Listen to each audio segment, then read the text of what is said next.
Good day and welcome to a new video. Don't forget to like, share, subscribe! Heyo and welcome to Weekly Tips. So today I'm putting some sense in your jar. Hello and welcome, and today we're going to be talking about idea generation. Now there's some important things to do for idea generation to create ideas. There's no magic trick about it, there's just a little process that I know to create ideas. So the first thing you want to think about is, why are you creating this? Why are you creating what you're creating? And then in what format? Is it going to be a character? Is it going to be a book? Is it going to be a poster? Or movie, game, or whatever you're creating. And then obviously think about why again. You can think about the what first and then the why. Any order, it doesn't really matter too much. But these two questions are important. And then the theme, what kind of theme is it based around? Is it based around, like Egyptian kind of hieroglyphics, or is it like circus related? What kind of theme are you going for? Are you going for horror? You don't know. If you can't answer these questions straight away, that's absolutely fine, but just put those questions in your head when you start idea generation. Is this a project that you got given and you've got to create ideas for it, or is this a project, or you want to do something but you don't know how to create ideas, so you don't know what to do, where you can get stuck. So the next step is research. Now if you have the answers to these questions here, why, what, and the theme of the project, then then it makes it easier to research. If you know of a theme that you're going for, say Aztec or dragons or something, you can research into dragons, what dragons look like, what Aztec people look like, what they wear, and all those things you can research into. Or look at good posters, look at good designs out there, and just deconstruct them and find out what makes them good, and things like that, and going into research. But you can also start off with research if you don't know what you're doing. You maybe think about, I want to create a character, but I don't know what kind of character I want to create. Well, then you could research in what are some good characters out there, some interesting kind of people and animals that are out there.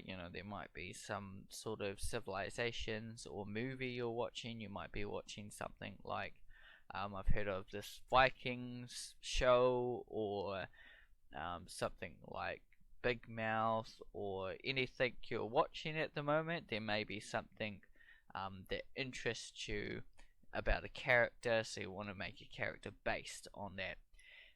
And then obviously after you've done your research, then you go on to sketching.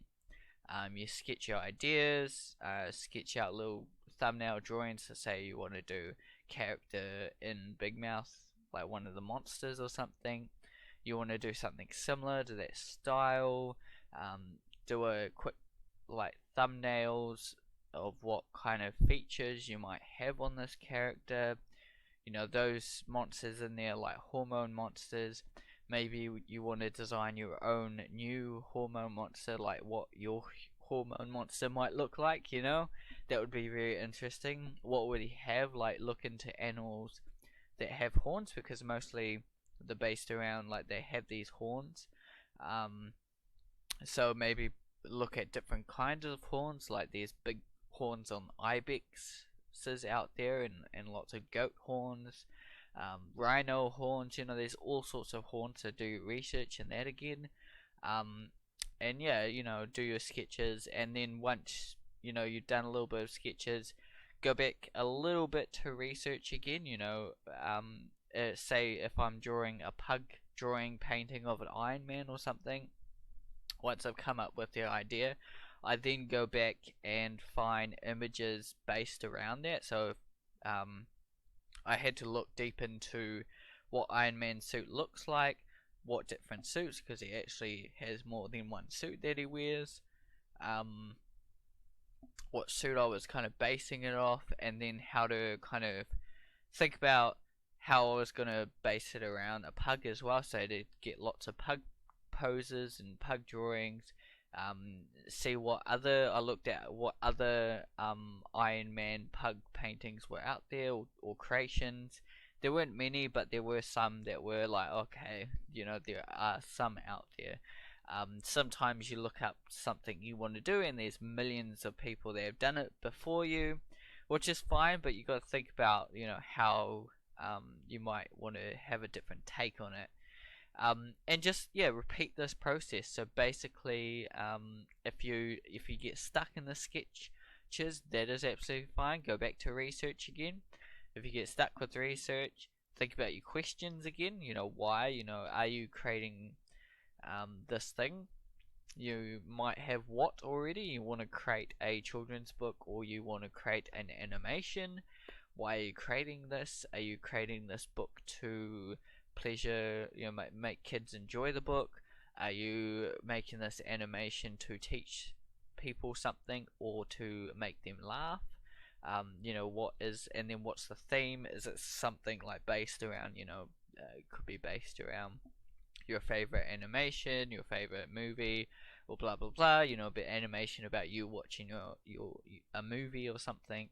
And it's funny for some reason, I don't know.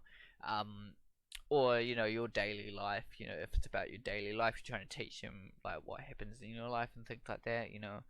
It's all sorts of interesting things you could try. There is no magic sauce, like I just said before, but do these processes, and I think you will be on your way in creating good ideas. It does take a lot of practice and things. Feel free to make your own kind of objectives. You want to create a poster for this such and such, and blah blah blah. To promote something. Just give you some tasks. I love creating bugs. Bugs. I love creating animals, creatures, lots of children's books, things like that. I love telling a story, so that's why I create things most of the time. Sometimes I like to just see what my interpretation of things would be like, and how I kind of paint stuff, and things like that. There's lots of reasons why I create stuff. There's lots of things that I do create when I do create things like characters, books. I've done posters before and things like that to promote my pages and things like that.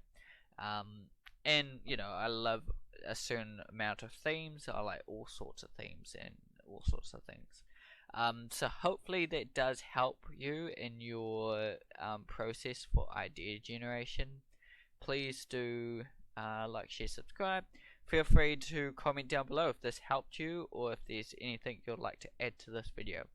I'd like to go over more of this kind of thought process and how to create ideas a little bit further as well, and in more weekly tips, or just in other videos that I create. So hopefully this helped you, and we'll see you in the next video. Goodbye.